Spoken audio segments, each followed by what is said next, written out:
And it's really interesting to note that Anthony Albanese at one stage wanted to have this election much, much earlier. Now, he was disrupted by a cyclone, and then the Trump thing came along a little earlier than that as well.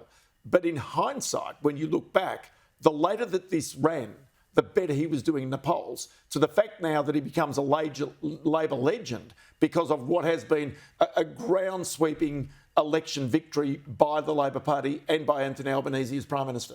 I mean, I guess he did get a little bit lucky with the timing of the election. I was talking to a Liberal Party person a couple weeks ago, and he was kind of saying that he felt like the Labor strategy was just wait for Donald Trump to be Donald Trump, and that kind of worked out for them. I don't know what the result would have been if the election was held earlier, but definitely as time went on and people kind of digested this Trump effect, it did seem to help the Labor Party. But this government also has to deal with Donald Trump and his administration. So going forward, they've got to be a little careful. And Anthony Albanese has had to be a little careful not to overreach. That's true. Yeah. I mean, Albanese obviously couldn't be completely anti-Trump during this campaign because he's now going to have to talk to him and his administration for the next 3 years. He's got a couple thorny issues to work out. He's got to sort out these trade talks. He's got to deal with the AUKUS plan and find a way to make that happen. So he couldn't sort of be totally anti-Trump. And you could kind of see that he didn't want to speak that much about Trump during the campaign. It was almost a lose-lose for him in a way. So he had to kind of thread the line. But based on the result, like it looks like he kind of threaded the line quite successfully. But one of the interesting things, and we talked about the issues that confront Australia's budget, its economy into the future.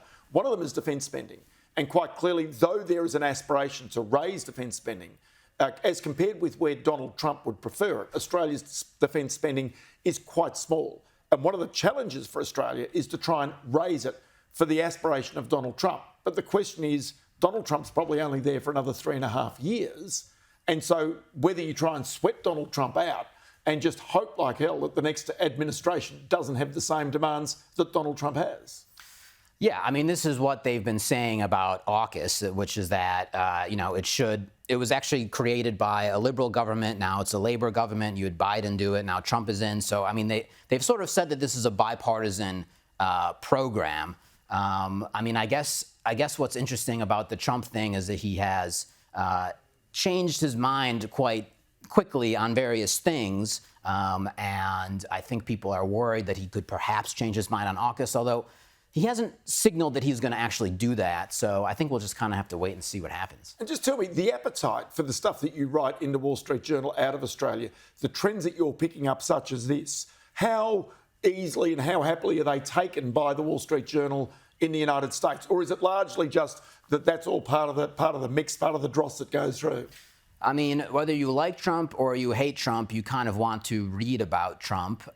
So I think our coverage about the Australian election and the Trump factor was well received by our readers. And I think there's interest about how Trump is affecting these countries all over the world. And Australia is a key U.S. ally. So I think there is interest in how this is all going to play out here.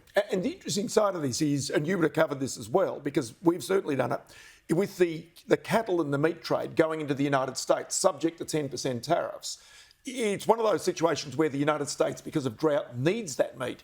And so it literally only pushes up prices in the United States. So in many ways, those tariffs are almost rebounding directly on America and its economy, simply because these are products that the United States still needs, that, semiconductors from Taiwan are what it still needs. So in some ways, this is almost counteracting the effort of trying to get more industry and more work back into the United States. I was actually talking to some people in the beef industry after the tariffs were announced, and they were kind of like, obviously not happy about it, but they were like, America needs to buy our product. We don't think that, they don't have another option really. And, Albanese was on the campaign trail sort of saying that Australia got the best outcome out of this tariff situation. So I don't know. I guess it's a bit early to say if Trump's tariff strategy is going to work, but we'll just see what happens. Okay, so the world is swinging left, which is what you're broadly saying in reaction to Donald Trump. Do you see any sense where it can swing back to the centre or even to the right in the future? Well, I think the debate in Australia and what the Liberal Party is going to do, I think is going to be actually quite telling, because I guess the Liberal Party will now have to decide whether it was too Trumpian during the campaign or not Trumpian enough. I think if they decide that they were not Trumpian enough, perhaps that sends a signal that there is an appetite for, more conservative type politics along the Trump vein. If they decide that, they were too Trumpian, then then maybe that's a way to go forward. So I don't really know how it's going to play out, but it'll be interesting to watch. That'll be the politics of the Liberal Party in the very near future. Mike Cherney, many thanks for your time on the program today. Great to be here. Thank you.